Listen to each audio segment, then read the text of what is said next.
নমো ভগবতে বাসুদেবায়। আমার প্রিয় দর্শক বন্ধুকে আমার আন্তরিক অভিনন্দন, শুভেচ্ছা ও ভালোবাসা জানাই। আমি আশা করি অনাদির আদি গোবিন্দের অশেষ করুণায় আপনারা সকলেই কুশলে আছেন। আজ আপনাদের কাছে যে বিষয়টি নিয়ে আলোচনা করতে চলেছি, অসুরগুরু শুক্রের প্রবেশ মেষ রাশিতে ঠিক 26শে মার্চ 2026 থেকে 19শে এপ্রিল 2026 পর্যন্ত অবস্থান করবে এবং 3টি নক্ষত্রের মাধ্যমে এই মেষ রাশিটি অতিক্রান্ত করবে।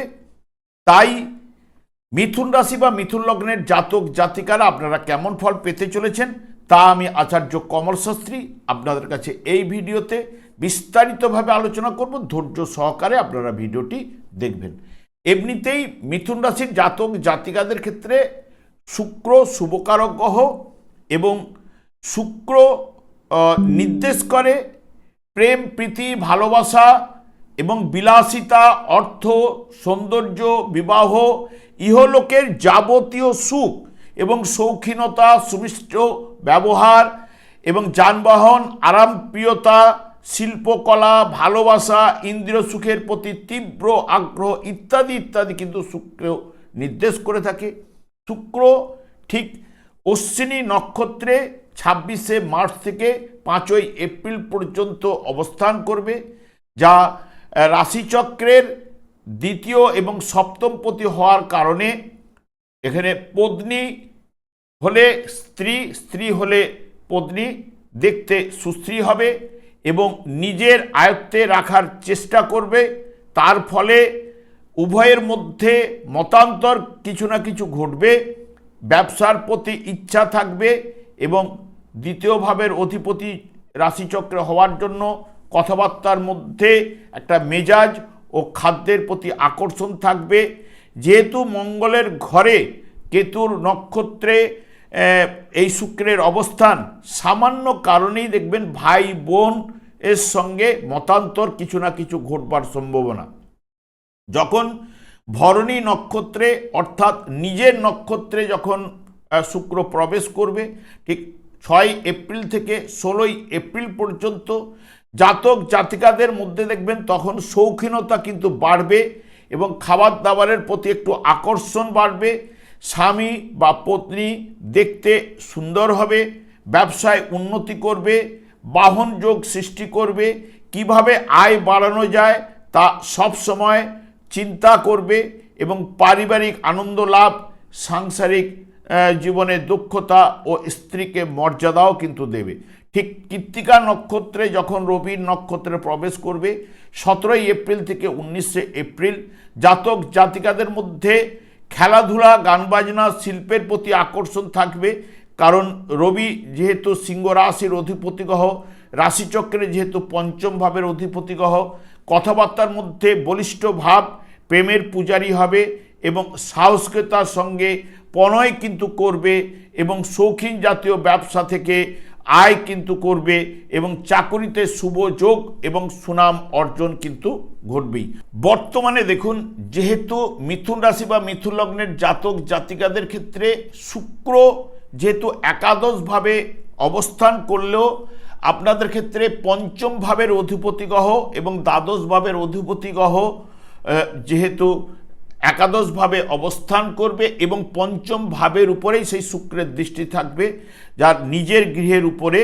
যেহেতু একাদশ ভাব আমরা সাধারণত আশা পূরণের ভাব বলে থাকি, অভীষ্ট পূরণের ভাব বলে থাকি, কৃতকার্যতার ভাব বলে থাকি এবং যাবতীয় সাফল্য এই একাদশ ভাব থেকে বিচার্য। যা বিবাহ করতে গেলে বিবাহের সাফল্য আসবে কিনা, বিবাহিত জীবনে সাফল্য পাবে কিনা, এডুকেশনে সাফল্য পাবে কিনা, অর্থনৈতিক সাফল্য পাবে কিনা, কর্মজীবনে সাফল্য পাবে কেন এবং রোগ থেকে নিরাময় ইত্যাদি ইত্যাদি বিচার কিন্তু এই একাদশ ভাব থেকে হয়ে থাকে। এবং শুক্রের লাভভাবে অবস্থান যা আপনাদের ক্ষেত্রে শুভ প্রভাব বিস্তার ঘটাবে।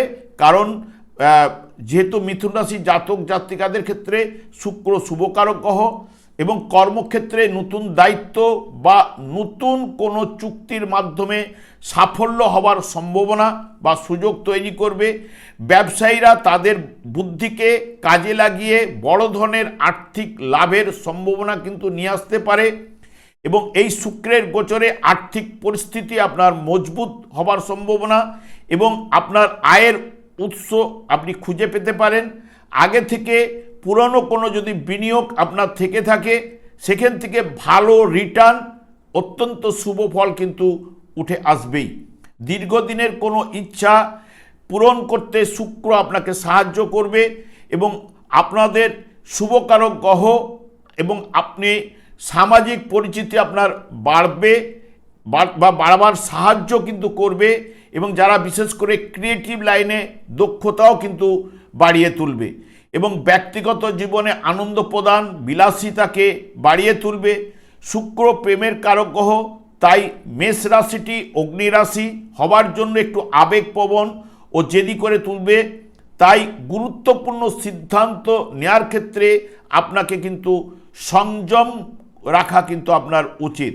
আমদানি রপ্তানি ব্যবসার সঙ্গে যারা যুক্ত রয়েছেন এই বর্তমান সময়ে ভালো ফল কিন্তু আপনাদের ক্ষেত্রে উঠে আসবে এবং এই পঞ্চম ভাবের অধিপতি গ্রহ হওয়ার জন্য এবং পঞ্চম ভাবে দৃষ্টি প্রদান করার জন্য বুদ্ধিমত্তার বিকাশ ঘটবে, প্রেমে রোমান্স নিয়ে আসবে এবং কেটে যাওয়া প্রেম বা জোড়া লাগার সম্ভাবনাও কিন্তু প্রদান করতে পারে। সন্তানরা কোনো সাফল্যের জন্য আপনি গর্বিত হতে পারেন, কারণ এর পঞ্চম ভাব সন্ততির বিচার করা হয় এবং নিজের সুখ পূরণ ও বিলাসিতার জন্য আপনার অর্থ ব্যয় কিন্তু ঘটতে পারে। দাম্পত্য ও পারিবারিক জীবনে আপনি আনন্দ লাভ আপনার ঘটবে এবং সৌভাগ্য লাভও কিন্তু এই শুক্র আপনাদের প্রদান করবে। আমি আর দীর্ঘায়িত না করে আমি আচার্য কমল শাস্ত্রী প্রত্যেক বুধবার এবং শুক্রবার সন্ধ্যা 8:30 এই ইউটিউব চ্যানেলে লাইভ অনুষ্ঠানে উপস্থিত হই। ঠিক ওই সময় আমাকে ফোন করলে আপনারা নিজেদের ভাগ্য বিষয়ে জানতে পারবেন। তাছাড়া বিভিন্ন ধরনের ভিডিও আপলোড করে থাকে, সেগুলি পাওয়ার জন্য আমার চ্যানেলকে সাবস্ক্রাইব করে বেল আইকনে ক্লিক করে রাখুন। যখন আমি লাইভ অনুষ্ঠান বা যে কোনো ভিডিও আপলোড করলে আপনাদের নোটিফিকেশন পৌঁছে যাবে। আমি অনাদি গোবিন্দের কাছে প্রার্থনা করি আপনারা ভালো থাকুন, সুস্থ থাকুন, আনন্দে থাকুন। আজ এই পর্যন্ত, পরে ভিডিও দেখাচ্ছে। নমস্কার।